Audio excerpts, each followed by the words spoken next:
angels waging war in the unseen realm. Global events fulfilling biblical prophecy. Eternal life. What lies beyond mortality? From analyzing the paranormal from a biblical worldview to the discussion of cutting-edge science and technology, conspiracy, discovery, special investigative reports. Unafraid to explore the challenging issues facing humanity. Welcome to another edition of Skywatch TV.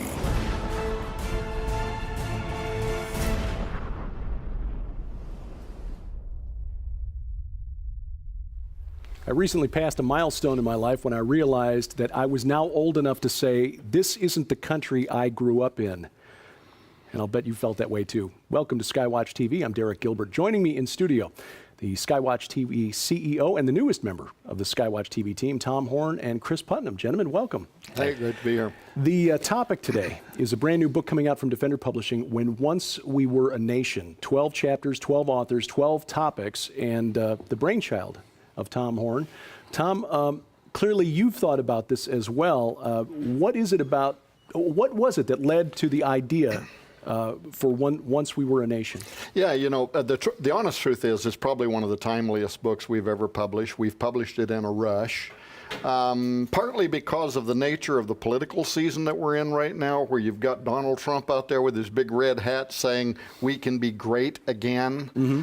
But and his popularity even, I think, reflects the fact that so many people in our country feel like something is amiss and can't quite put their finger on it, right? You know, President Reagan talking about America as a bright beacon, a city on a hill, right? Something to be aspired to, something that everybody else in the world wanted to become, or they wanted to migrate here and be part of this great American dream. It was a place where you could come if you worked hard, you could get ahead, you could do better, right? It was an opportunity for people around the world. At one time, what people call the Great Generation, the people that came from the 20s and the 30s. Mm-hmm. They won 2 world wars. Then they went on to build the most powerful economic machine and military machine in the history of mankind. How did all of that happen? Today we're living in a generation where it seems like so many people, especially if they're under 30 years of age, right. They don't really even know how we became a great nation. They don't know what causes made that happen. They don't know what the values were or the aspirations of the great generation. And so I really felt the timing was now, in this political season, heading towards an election year, where we're hearing statistics that more than 50% of young people, 30 years and younger, prefer socialism over capitalism. It's an entitlement generation, right? And some of the politicians that are out there really play off that. We're going to promise you free health care, free this, free education, free everything, right? And too many young people don't really even understand what the ramifications behind all that are. What is socialism? What is Marxism? Why was capitalism so successful in the United States? What is democracy?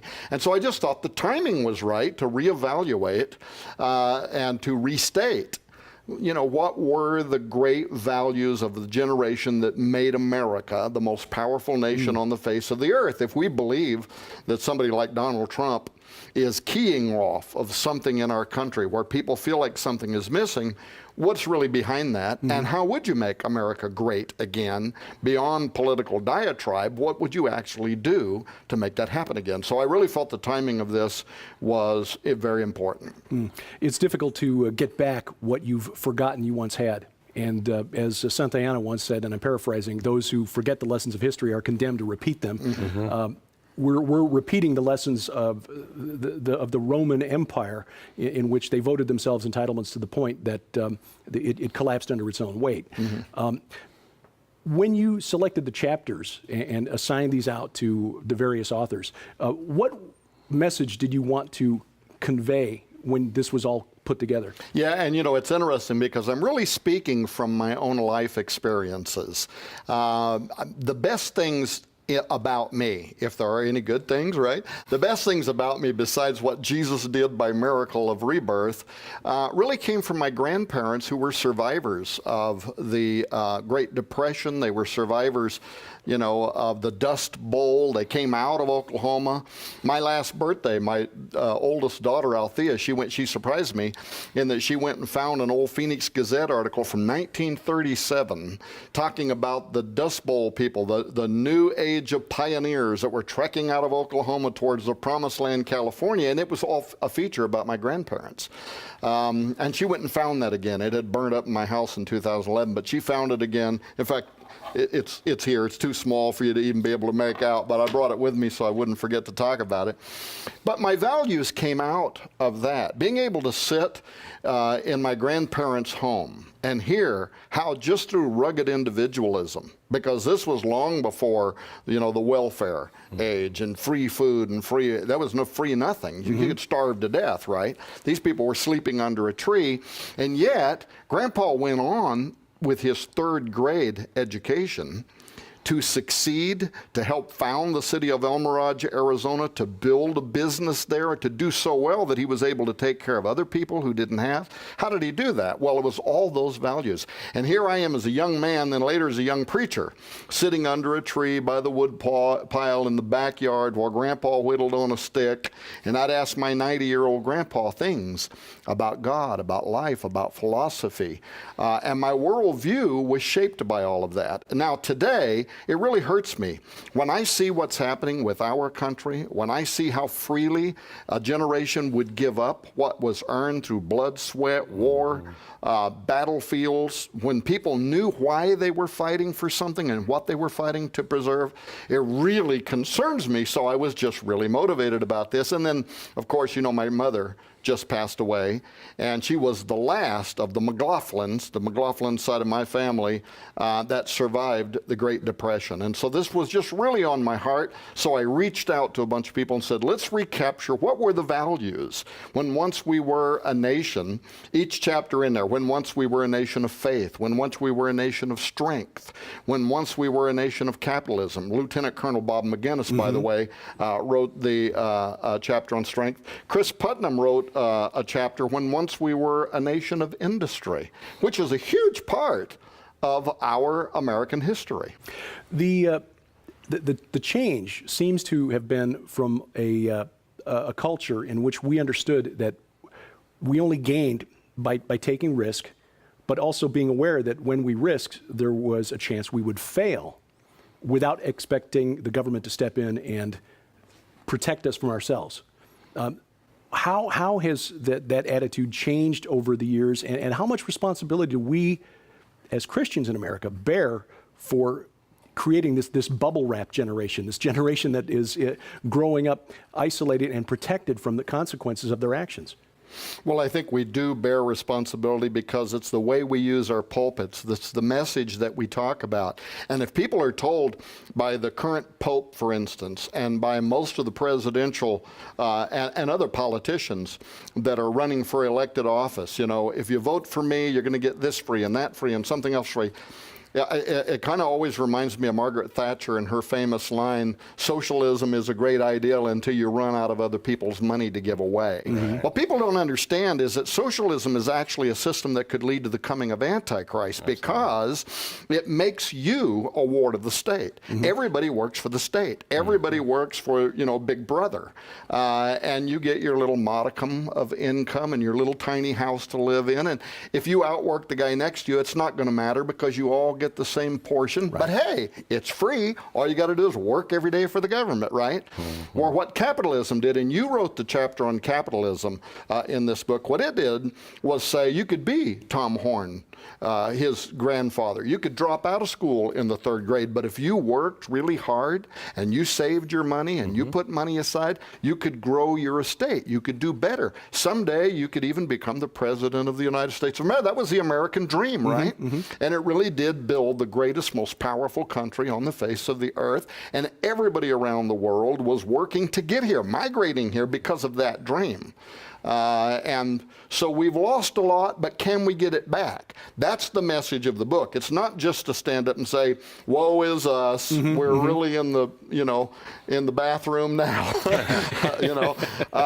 It's to say we can do it again. If a bunch of agrarians, if a bunch of farmers and a bunch of people that migrated here from Great Britain could come here with strong faith in God and hard work and labor and believe that they could.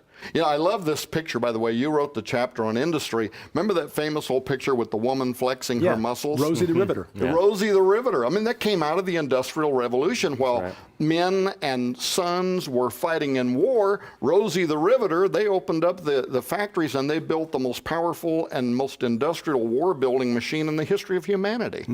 It is remarkable, and it does seem to be a fundamental change. And part of it is what we've passed on to our children. Part of it, too, is, at the risk of being politically incorrect, the changing composition of the population in the United States. The question then is how do we transmit those values? Before we go to break, though, we do need to make an official welcome to Chris Putnam, the new member of the Skywatch TV team. Of course, Chris Putnam is the author of a book that we have recommended for your reference library many times, The Supernatural Worldview, and of course the co-author sitting here of the new book, The Final Roman Emperor, the Islamic Antichrist, and the Vatican's Last Crusade. But Chris, it was a strange journey getting you here, but we're glad that you're here. It's my pleasure to be here, and that the journey's over. I don't think I'll be renting a 24-foot truck towing a car anytime soon. It's great to be here, and this was the last chapter I probably worked on at my own home before I came here, and boy, it was right in at the wire, but I got it done. And I learned a lot in writing this, and kind of like Tom, I kind of used my own personal experience as a way to write the chapter, because I was born in 1965, actually on this day. During my lifetime, I've watched this massive shift happen. And, when I was born, most things were made in the United States. Our TV was made in the United States. My bicycle was, probably got it from Sears. It was probably made here. And everything was that way. And that's the way. I had a G.I. Joe, and I use this in the book as an example. My G.I. Joe, his enemy was a German. All right? Yeah. That's the way it was in the 60s. And so I had a German stormtrooper and an American G.I. Joe, and we still had a real conscious memory of World War II. Well, and as a kid of half German descent, my mother's side emigrated from what is now Russia, but they were Germans, emigrated in the 1890s. But I still caught flack in the 60s and 70s as being a kid with partly German. So, right. And, I was just shocked at the way this has all been forgotten. And, one of the things I talk about in the book also, Ray Comfort, the evangelist, did a video on abortion called 180. And he started that out by going out and showing, like 20-somethings, a picture of Adolf Hitler. Do you know who this is? They were clueless. And I was shocked by that personally, mainly because of that quote that you started out with, and I cited that in the book as well. Those who forget history are condemned to repeat it. Now, we're talking about perhaps the Antichrist is going to arrive on the scene soon. Theologians and many Bible scholars have for many years kind of used Adolf Hitler as a type of the future Antichrist, right? Now, if they don't even know who he is, how are they going to recognize this guy, right? Troubling. So as I said at the beginning, I've reached the age in my life where I'm saying things that I heard my dad say, and he definitely would be saying, this is not the country I grew up in. When once we were a nation, 12 chapters, 12 different topics, but also exploring how we might get back what we once had. Of course, whenever you order from Skywatch TV, we like to add more than just the book. We'll tell you how to get a copy of the book, and the program continues as Skywatch TV continues right after this. America isn't the same country that we grew up in, but it's hard to get back what we've forgotten we had. That's why Defender Publishing presents When Once We Were a Nation. 12 chapters, 12 authors, each one remembering when once we were a nation of strength, of rugged individualism, of dreams and opportunity, when once we were a nation of faith. From authors like Tom Horn, Chris Putnam, Lieutenant Colonel Bob McGinnis, Sheila Zielinski, and more. And when you order a copy of the new book, When Once We Were a Nation from Skywatch TV, we'll add these books free. Dancing with the Devil, an honest look at the occult. Culture Clash, Islam's War with America. Conspiracies and the Cross, how to refute the most popular attacks on the gospel. And God Bless America by Todd Starnes of Fox News. A $95 value for only $19.95 plus shipping. When Once We Were a Nation from Defender Publishing, because the first step to getting it back is remembering what we had. Welcome back to Skywatch TV. I'm Derek Gilbert. Please log on to the website at skywatchtv.com because we've got some stuff there that is exclusive to viewers at the website, and also the Skywatch TV channels on Roku, YouTube, and now Vimeo as well. Special programs. We introduced you to Chris Putnam in the first segment. He's hosting a new weekly program called The Supernatural Worldview. Again, available only as a web exclusive. Weekly looks at science, into the multiverse with Josh Peck, Sci Friday with my best friend and our science editor, Sharon Gilbert, and web exclusive interviews that we couldn't fit into the network television schedule. You'll find all of those linked at skywatchtv.com. We're discussing the book When Once We Were a Nation, 12 chapters, 12 topics about where America has come from and what we might do to get those things back. And joining us in studio now, two more of the authors of the book When Once We Were a Nation, Allie Anderson and Hello. My best friend, Sharon Gilbert. Hi, honey. I used to be Chris Putnam, and I turned into me. And playing the role of Tom Horn now is Allie Anderson. So just like in the soap operas where there's just, anyway. The title of your chapter, Allie, is intriguing because it seems to me that one of the things that we used to get in America was this idea that as a young person, you would learn from your elders. And so the title of your chapter, When Once We Were a Nation of Mentors, how did you approach that topic? Well, the sad thing is that our youth today are honestly being cheated of the mentorship that they should be given. It has to do with economy. It has to do with both parents working. It has to do with the fact that our current society has a family structure that is more under attack than the history of this country has ever seen. So the divorce rate is high, parents are splitting, you have single parent families, and single parents have a huge lot.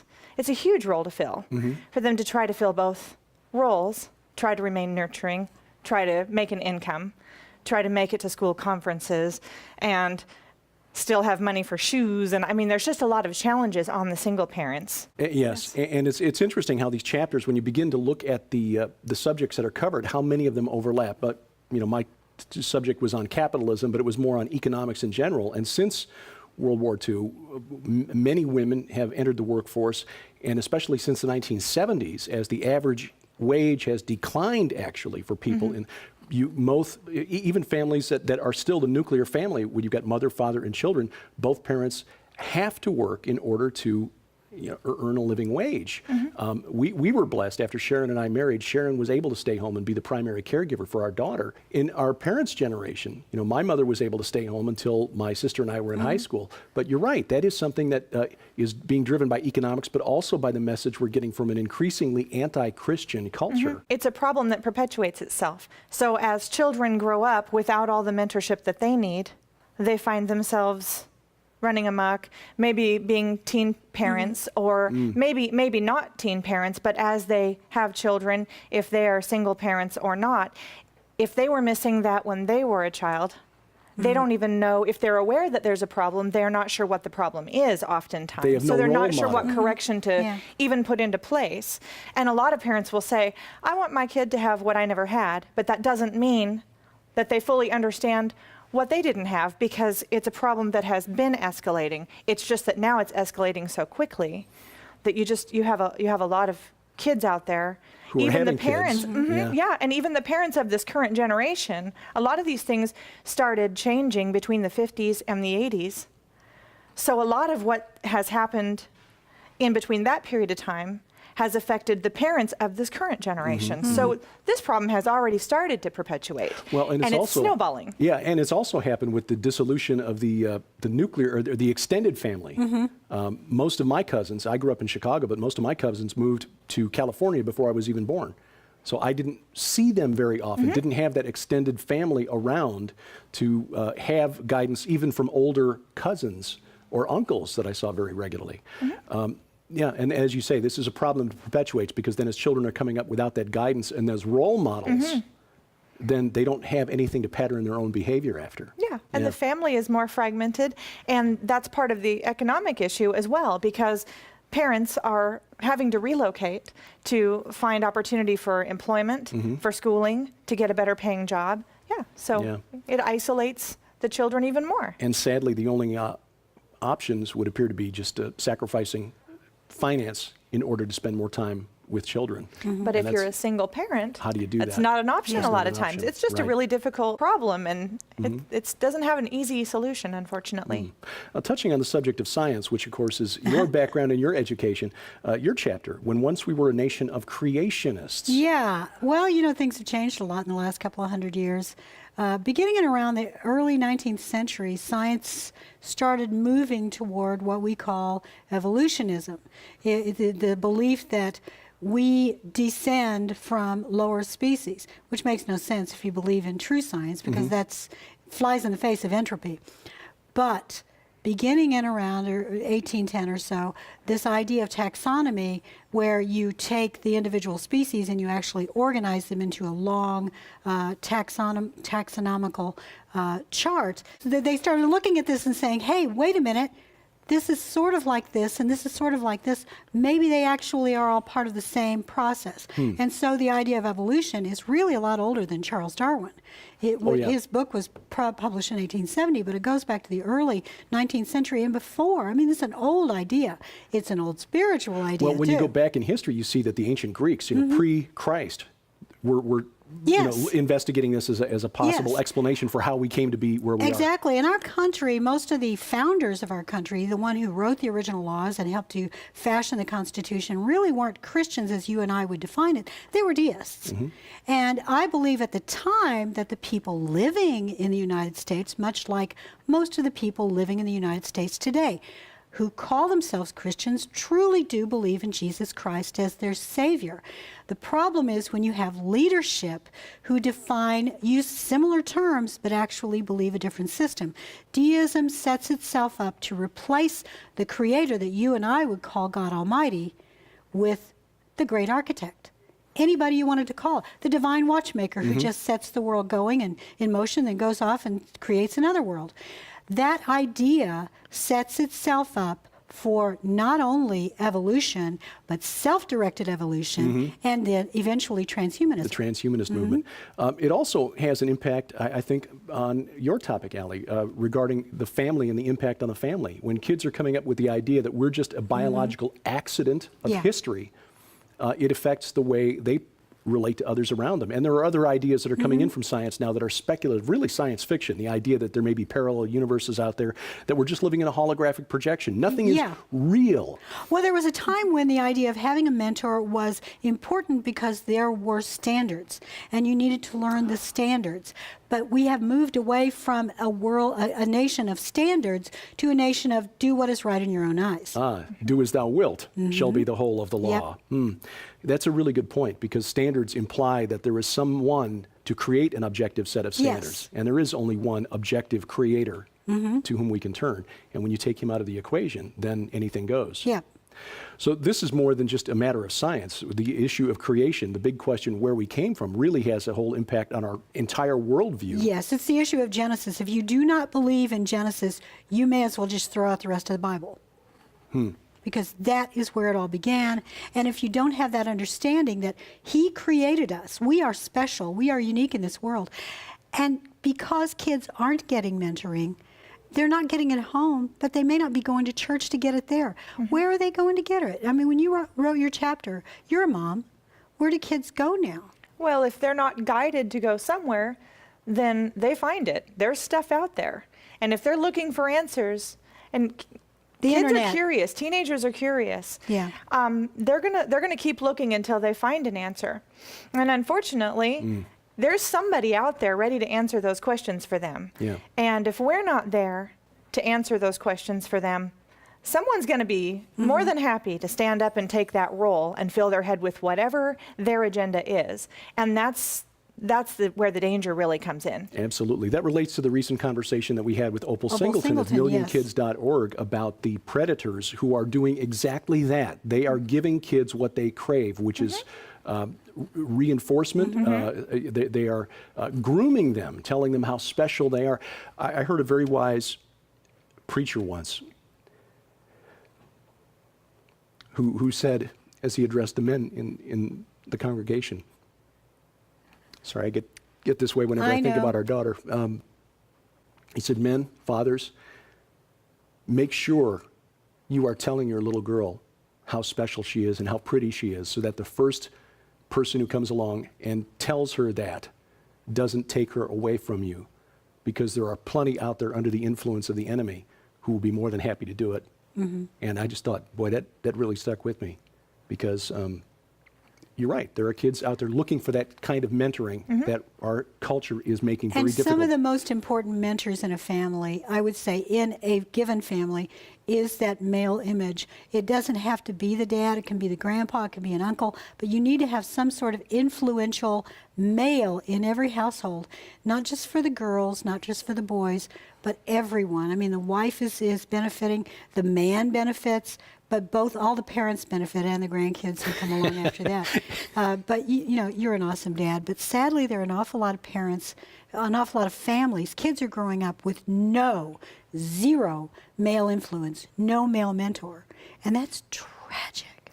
Well, and one of the scary things that I found out when I was reading some of these statistics is that more so even than the female role model in the home, the male role model in the home is where the children define the parameters for what they consider acceptable in a future relationship, what they consider normal, and even the kind of behavior that they consider to be loving. And that's where this sense of love comes in, where people can misinterpret the wrong things for love if that parameter isn't set in the right direction when they're very young. It makes them that more easily groomed. Yeah, it's not politically correct, but it's true. Without a firm foundation in who created us and what his standards were, and then those standards passed down from generation to generation, that is in large part responsible for where we find the country today. And one of the reasons that Tom Horn basically commissioned the authors behind the book, When Once We Were a Nation.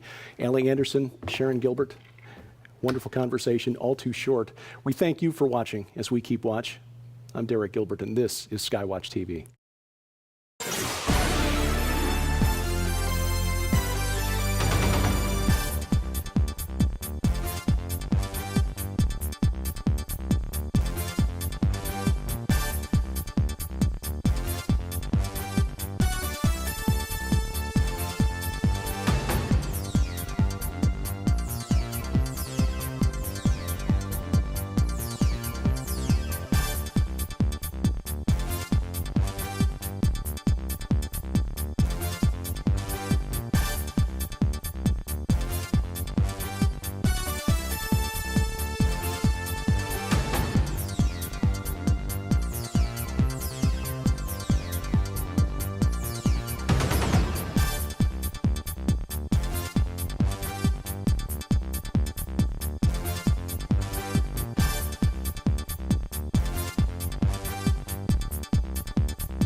Angels waging war in the unseen realm. Global events fulfilling biblical prophecy. Eternal life. What lies beyond mortality? From analyzing the paranormal from a biblical worldview to the discussion of cutting-edge science and technology, conspiracy, discovery, special investigative reports. Unafraid to explore the challenging issues facing humanity. Welcome to another edition of Skywatch TV.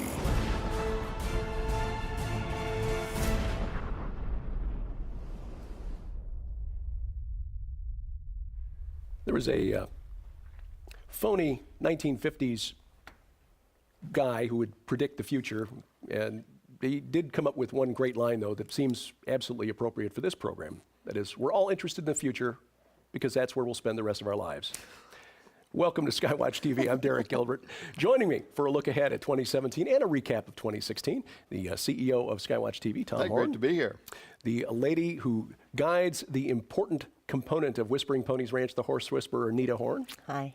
The host of Skywatch Women, forthcoming from Skywatch TV, and the co-host of Sci Friday on Skywatch TV every Friday. My best friend, my wife, Sharon Hi, Gilbert. sweetie. Was that the great Criswell? Oh, I think that was, yes, the amazing Criswell. Yes, very good. I was, spur of the moment, I forgot the name of the fellow, but he we made all the rounds of late night TV back in the late 50s. He didn't get much right, but he was right about that. He was right. We are going to spend our time in the future. He's right about that. Well, 2016 was a really interesting year, and 2017 promises to be even more exciting if the Lord tarries.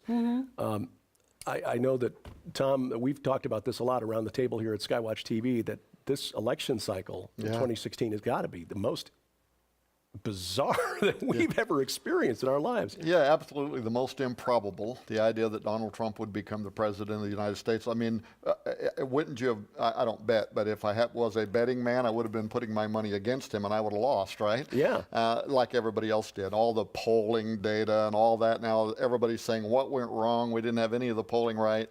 And yet, you know, here at Skywatch Television for the last year, we've been talking over and over about how something is deeper. The whole Brexit vote, the rise of Donald Trump, something more important really is happening in terms of both society and culture. You know, why did people elect Donald Trump? Why did they vote?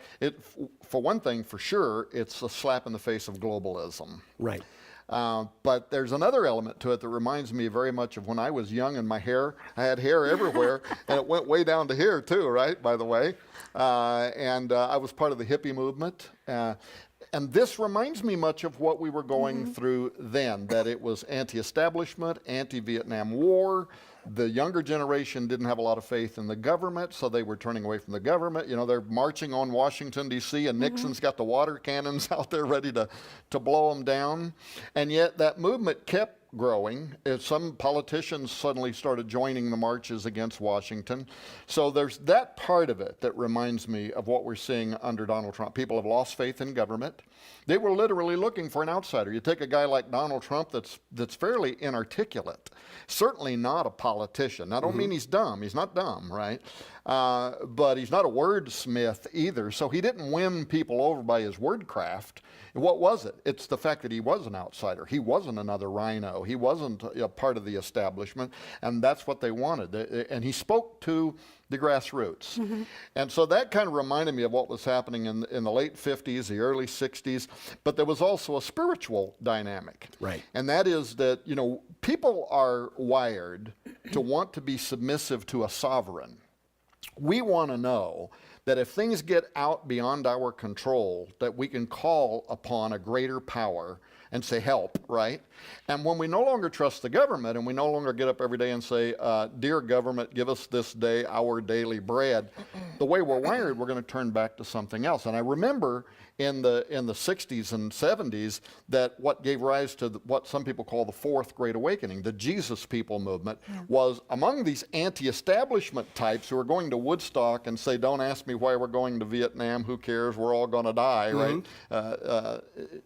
But Jesus to them, not just because he looked like a hippie in all of our traditional paintings with his long hair, that didn't hurt, but what he appealed to them because they saw him as God, they saw him as sovereign, but he was also the ultimate anti-establishment guy. He was anti-organized religion, he was anti-government, right? At least in their mind and in their theology. So it gave rise to what then became the Jesus freak movement and the Jesus people. And I see echoes of that now around the world. I see it here in the United States, that we are seeing the environment that could lead to another great spiritual awakening as well as a political one. Similar things happened at the end of the 19th, early 20th century, and that led to the big awakening in Azusa Street that happened during the 60s and 70s that I lived through as well. Not only was religion changing and then a move toward a true faith in the Lord God Jesus Christ, but parallel in the 1920th and also in the 60s and 70s, the New Age movement and an anti-establishment, anti-religion, return to paganism. It's like the enemy knows in advance this is going to happen, a great awakening is going to hit, so I'm going to prepare the road beforehand. And Derek's writing a book that's talking about how going back to Eden, he's been doing that. But you wrote a book called Zenith 2016. How do you think 2016 actually developed compared to what you thought would happen? Well, so, all these ancient seers, the whole book, Zenith 2016, goes into several dozen. Some of these are prophets from thousands of years ago, some from a few hundreds ago. Jonathan Edwards, who was part of the first Great Awakening, also wrote letters that are now preserved at Yale University in which he predicted the Antichrist would arrive on Earth, in his opinion, probably in the year 2016. So hundreds of years ago, Jonathan Edwards sees the Antichrist in the year 2016. So the book was written to say, why did all these different people, some of them pagans, some of them Christians and reformers, why did they think 2016 was going to be so important? Now the question would be, since 2016 is over, did they all miss it? Or is the man of sin on earth now and about to be revealed? Because in the Jewish, the Jewish calendar is different than our Gregorian calendar, right? And in the Zohar, these 700-year-ago, Jewish rabbis, they talked about, when is the Messiah going to appear? This is in the Be'era section of the Zohar. And they said, he will make himself known privately to the rabbis in Israel in the year 5773. Now that started in October of 2012 and went into 2013. Now I'm not saying this means anything, but at that very moment, guess where Donald Trump was? First, he said, I'm not going to run for president in 2012, but he goes to Israel. He's meeting over there privately with the rabbis. He meets with Benjamin Netanyahu. He goes on public television telling people to vote for Benjamin Netanyahu and the Likud party in their general election. It's on TV, right? You can Google this and watch it. Then he comes back over here. Within days, some of the rabbis say, the Messiah has made himself known. And people from around the world, Jews in exile, need to start returning to Israel now. They're even telling their rabbinical students, don't leave Jerusalem. The Messiah is here, and he's about to make himself known, right? Now, they have another prophet, highly regarded, Meir Horowitz, from 300 years ago, analyzing Daniel's time, and half a time. And he says the Messiah will make himself known publicly in 5777, which started in October of 2016, goes through September of 2017, right? So Trump gets elected. And immediately, what do you hear the rabbis saying? Return to Israel, the Messiah is here. But so partly what people need to understand is the Jewish idea of Messiah is different than the way we look at it. We look at it, Jesus is our model. We think of God incarnate. For them, it simply meant the anointed one, and it goes back to when a king would be appointed the political ruler over Israel, he would be the anointed ruler. So they're looking for a politician. They're looking for somebody that can win decisive battles on behalf of Israel. And I don't think that these guys, now the rabbis are saying, come back. They've already, the Sanhedrin is calling on Donald Trump and Putin to use their influence to build the third temple, so that the temple services can resume, which is one of the marks of the Messiah is here now, right? So the temple services need to resume. So there's a lot of strange stuff happening. I don't think, by the way, another headline from Breaking Israel News, that the Donald Trump election is being viewed by the rabbis as the start of the Messianic era. So a lot of stuff being said. I don't think they're saying that Donald Trump is the Messiah. And the way we would look at this is they're saying Donald Trump is John the Baptist. Donald Trump is the forerunner. He is the guy that is paving the way now for the public appearance of the Messiah. So are you saying in the spirit of Elijah? In the spirit of Elijah, but I'm also saying, so did all these ancient prophets that said this is going to happen in 2016, were they wrong? Or was in fact Messiah, as some of these rabbis have said, actually identified in the year 2016, according to their prophecies and some of these other prophecies? Well, because they reject, the Orthodox rabbis reject Jesus as Messiah, Yeah. we would say the man that they might be identifying would be who we would call the Antichrist. Exactly, right? right. Exactly and right. it's no coincidence, Derek, that we've seen Russia, this meme of blaming Russia, Russia evil, Vladimir Putin Right. evil. They are the ones that we need to watch out for. In fact, many are now calling, let's go bomb him. Yes. And It's- yeah, if that is not prophecy fulfilling itself, what is? Yeah, it's frankly, it's insane. Yeah. These calls that, based on unsubstantiated charges to this point anyway, that Russia interfered in our election, ignoring the fact that elements within the United States government have been interfering with other nations' elections for generations, that we need to go out and start bombing Russia, a nation that as of now, according to the Federation of Atomic Scientists, has got something like 1,800 operational nuclear warheads that are strategically operational, meaning they could fire them like that Well, right now. they just did an article. The James Military, I think, did an article on Russia's new stealth submarine. Right. Yes. That is carrying enormous nuclear warheads on it that could maybe even evade some of our detection technology and get within range of U.S. soil. Is that the submarine that can pretend to be any other Yeah, type of submarine? right. Yeah. Yeah, it's Look, I'm friendly.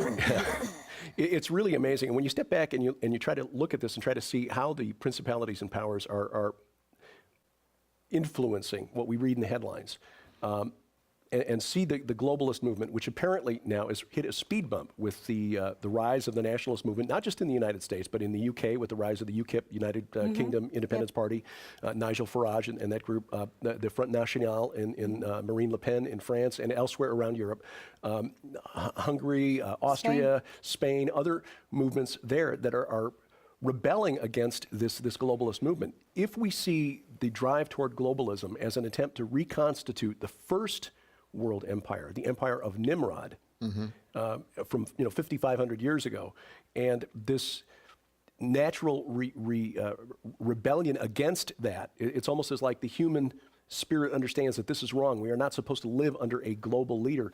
But sadly, most of these movements aren't being informed by biblical truth. As Christians, we understand why this is a bad thing, because this leads to the prophesied one world government of Antichrist. There are others who just reject it because they don't like being told what to do. Right. But without that spirit, that Holy Spirit, to guide the reaction and to inform this opinion, this sense, this feeling that something is wrong, ultimately the globalists will win the day temporarily. Well, and this is why I've actually been calling this, it sounds like a dichotomy, it is, I've been calling this a dangerous great opportunity. Yes, right. In that I mean that, we are in a fluid situation now where different visions could take us forward into a different kind of a future. It could be a great awakening, but don't forget that populism and nationalism also gave rise to Adolf Hitler. Right. Yes. And so it could provide the foundation for the arrival of Antichrist, who comes in promising that he's going to solve all of these problems, and he's, and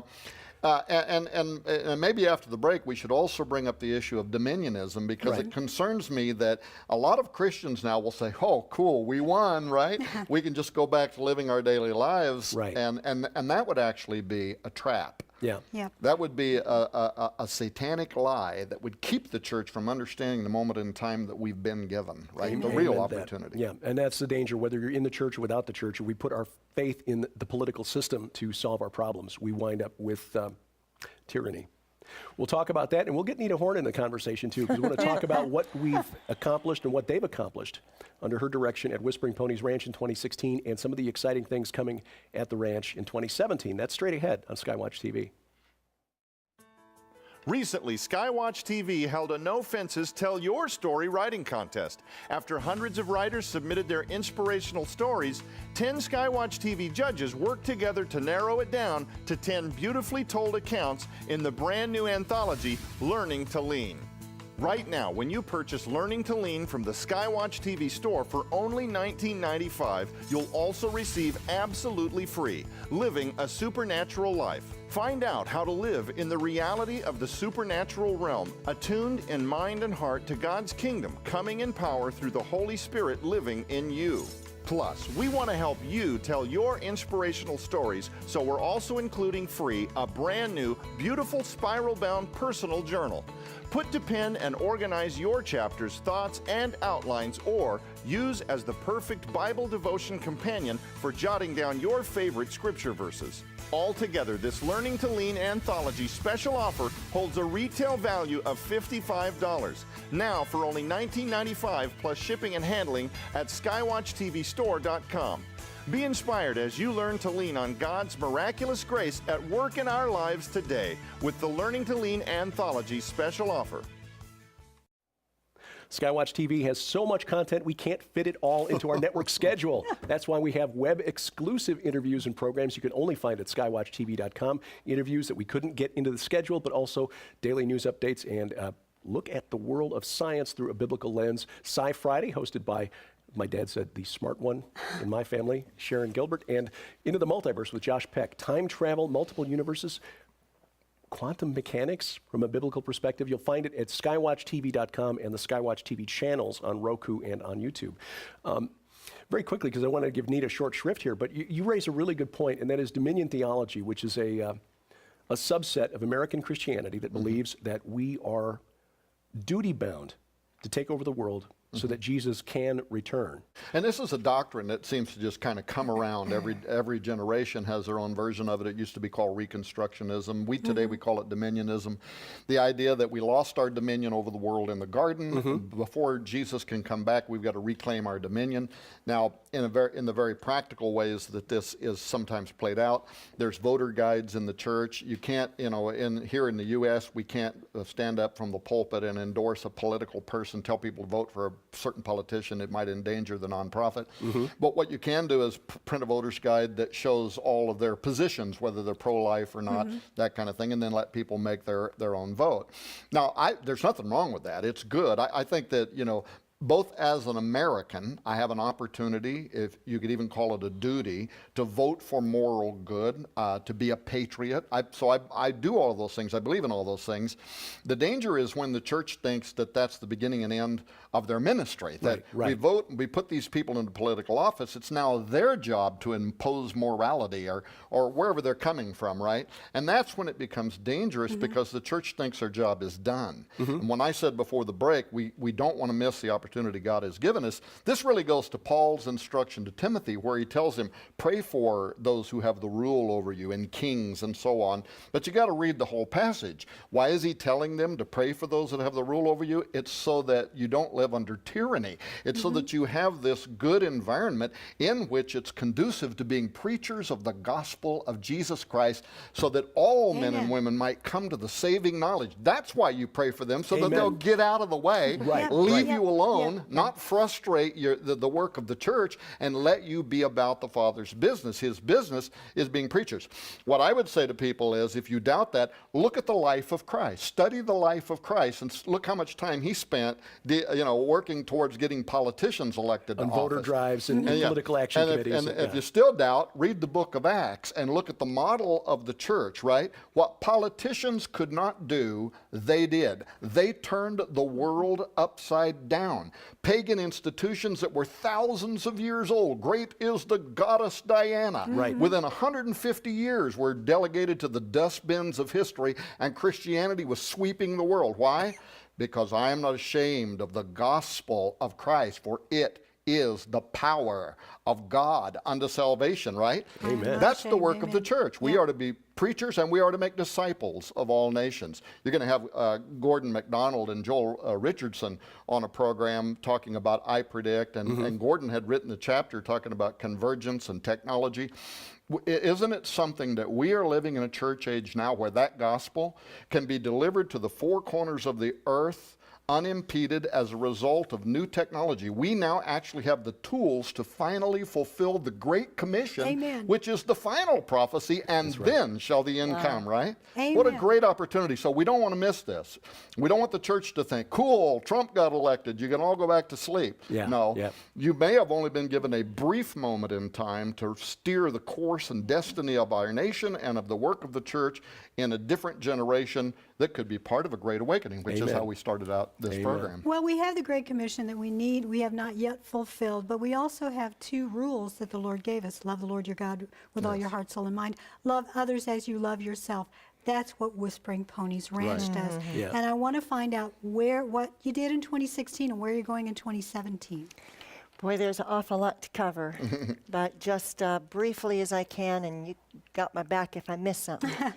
Right now, we are working on, which is hopefully going to be completed here pretty soon, on we call it the main offices, and then there'll be the dormitories and the lunchroom so that campers can actually stay on the grounds.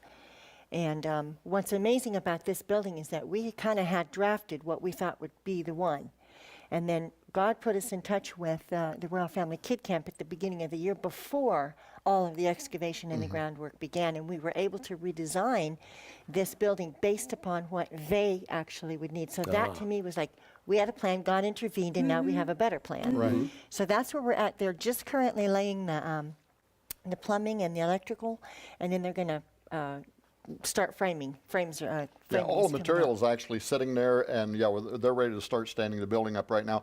We have a really short leash we've put on ourselves. We're hoping to be ready before summer of this year to start running the first Royal Family Kids camps on that property, and we believe we're going to be able to get there. Partly this is due to people who have sponsored a pony.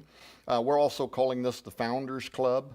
And if people are interested in that, they can go to skywatchtv.com. Up at the top, it says sponsor a pony. They can click on it to read all of the details.